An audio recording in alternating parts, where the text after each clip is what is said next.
Hello, welcome to Have Roots Will Travel. My name is Lisa Elvin Staltari, and I am a genealogist and a passionate traveler. I am doing a series right now called Les Filles du Roi, and I'm featuring mini biographies on this channel. I hope to do a lot of different things. I have some videos on travel in Quebec right now that you can have a look at. I did the Chemin du Roi. I am probably going to do one of the routes in the Eastern Township series shortly. And I also have a little bit of genealogy in there as well, so have a look at that. But by and large, right now, I'm focusing my attention on the Filles du Roi and kind of zeroing in on them. Each week, I feature one or two profiles of these amazing women, and want to encourage you to, if this is your first time coming aboard, encourage you to write and tell me which Filles du Roi you'd like me to do. And also I just did on my website, Have Roots Will Travel, an index. So you can have a look at that to see what I've done prior. So that's important to note as well. And always know that I love it when you subscribe, of course, and click on that notifications alert, and also make sure that if you want to write to me, you post a comment below or write to me at lisahaverootswilltravel.com, and I'm on Facebook as well. So with that being said, let's get started. Regular viewers know that I have a video entitled Les Filles du Roi, the Program 2.0, which kind of lists all of the information about the program, when it was started, how it was formed, all of that good stuff. Gives you a really good background of what you need to know in terms of your ancestors' journey here. Have a look at that. It's on my website. On the YouTube channel. So with that being said, let's get to know the Filles du Roi we are featuring.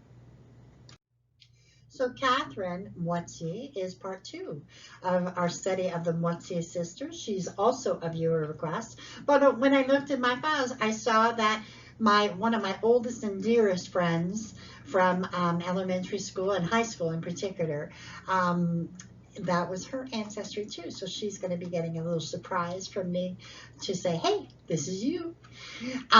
Let's get to know Catherine a little bit better, okay?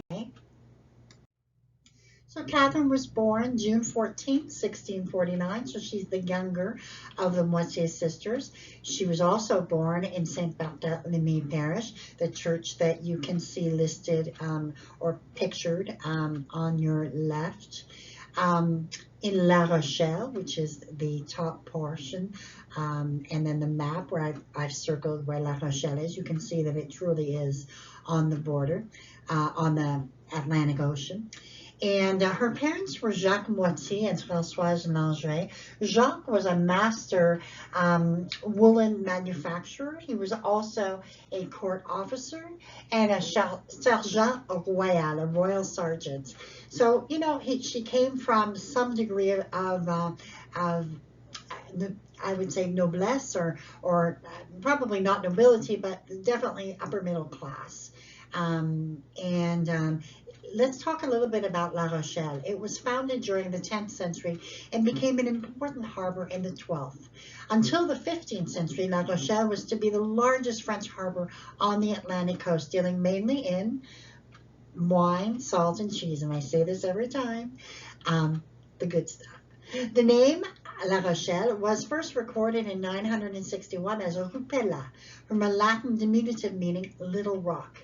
La Rochelle has one of the oldest histories of all the towns of France. From its beginnings as an area where the Knights of Templar had their strongest base. Eleanor of Aquitaine married Henry Plantagenet in 1152. Who became King of England in 1154, thus putting La Rochelle under Plantagenet rule until Louis VIII captured it in the 1224 siege of La Rochelle. During the British control of the city in 1185, Henry had the Vauchères Castle built, the remains of which are still visible in the Place de Verdun.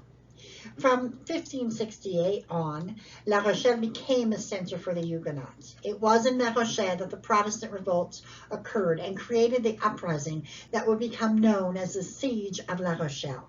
Throughout the 1600s, the Huguenots were expelled from La Rochelle and would make their way to New France in many respects and convert, or alternatively to America. Some of you may not know that you have Huguenot ancestry because, for example, in New York, there's a city called La Rochelle, and guess who founded it? So that's what I mean. The links are there. It's just a question of figuring out what the names are and that sort of thing. So very, very fascinating place to come from. After her parents' death, Marguerite and Catherine would embark on the Phoenix de Flagellange. On June 30th, 1663, they would arrive in Quebec City, the first group of Filles du Roi ever. And so they were the pioneers of the pioneers. I find Catherine's history really interesting because she didn't marry right away, but ultimately she found work as a house servant with Charles Lemoine and his family, and a funny thing happened. Catherine would meet her future husband, Désir, working right alongside her. I was just captivated by this story. I thought of the employees at Downton Abbey. I know I'm so romantic, but you can actually see them in the two sentences. They were there, and she was just working her way, doing her thing. So love, love, love that story. So let's get to know the groom that she selects and who selects her. His name is Désir Vigier. Désir means, obviously, desire. And he was born in 1645 in the parish of Saint-Sauveur in Rouen, Normandy. His parents were Nicolas Vigier and Robin Lessard. Now, the parish of Saint-Sauveur, the church no longer exists, but from the history that we've been able to gather, William the Conqueror was actually, at this place. Just amazing, amazing history. And it was there.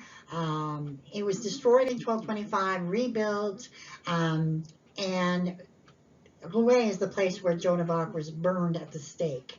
And obviously this church would have existed at that time. Now, Rouen is a city it's on the River Seine, and it's the capital of the region of Normandy.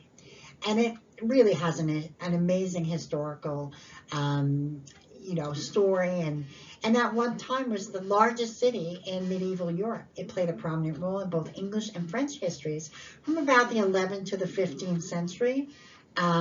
Rouen is a city of cultural and educational significance. The Museum of Fine Arts, the Rouen Cathedral is here. The University of Rouen at Normandy is extraordinarily prestigious.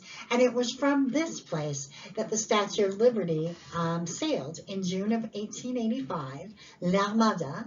And l'Armada is held at about 100 years later. They decided to commemorate this, and it has been going on every 4 to 6 years since that time, where they have a big festival. And the next one is going to be June of 2023, and each Armada has a theme. The next one will be the Armada of Liberty. So very, very interesting. On September 19th, 1667, Catherine and Désir were married in Montreal. So really, really, this is the actual marriage record, and this is the church around where they would have been married. So the family settles first at Longueuil. You can see Longueuil in the middle of your screen, the map. I mean, it looks like it's really far away. It is not far away from Montreal. It is just off island, if you will. And then we have a picture of Longueuil. We also have or Charles Lemoine, actually. And then we have a picture of the cathedral that was ultimately built. This house on the bottom of your screen is one of the oldest from that era, 17th century a little bit. And then, of course, in the middle is the current day Longueuil, which you can see really is crossing or really next to the St. Lawrence. So, and as a person who was born and bred in Drummondville, Quebec, Drummondville you know, when you're going up the 20, you are the Route 20, you're definitely going by Longueuil. So I know Longueuil. It really is a stopping point in terms of many things, and there's transport there and all of that sort of thing. So it really is a kind of a hub. So that's where the family started. Where did they end up? By 1675, the family then moves to Boucherville, which is this kind of like on the other side of the island, on the other side of the St. Lawrence. You know, it's in the ballpark, but it is still moving further away from Montreal, if you will. Boucherville was founded as a seigneurial parish in 1667 by Pierre Boucher, for whom the city was later named. Pierre Boucher came from Normandy, and having, you know, he was just, as we all know, Pierre Boucher was a very big deal in Quebec, and having lived in Quebec City and Trois-Rivières, Boucher moved to the Percé Island by the southern shores of St. Lawrence River, where he founded Boucherville. The first Catholic church of the village of Boucherville was built in 1670. This church, made of wood, was eventually replaced in 1712 by a building made of brick. It was then replaced in 1801 by the current Saint Famille Church. Several families left Boucherville to found the communities of Saint-Julie and Saint-Bruno de Montarville. So it's kind of interesting to see, like, as you explore your family tree, where your family might have gone afterwards. So check that out in your records. Now, let's have a look at the family they created. Catherine and Désir would end up having 10 children. Charles married Françoise Guérit and had 8 children, all of whom made it to adulthood. Noël married Joseph Leduc and had 1 child, who did not, unfortunately, make it to adulthood. She then married Jacques Perrineau and had 10 children, 6 of whom made it to adulthood. Jacques married Marie-Françoise César and had 10 children, 6 of whom made it to adulthood. Catherine married Daniel Poirier and had 10 children, all of whom made it to adulthood.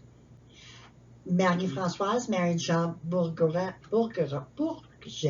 but did not have any children. Madeleine died at 3 years of age. François married Françoise Lamoureux and had 5 children, all five of whom made it to adulthood. Marie-Madeleine married Pierre Laporte and had 2 children, all of whom made it to adulthood. Louis married a French girl in New Orleans who was part of what is known as the Basket Girls. All we know is that she became a widow and had 4 children. Upon her second marriage,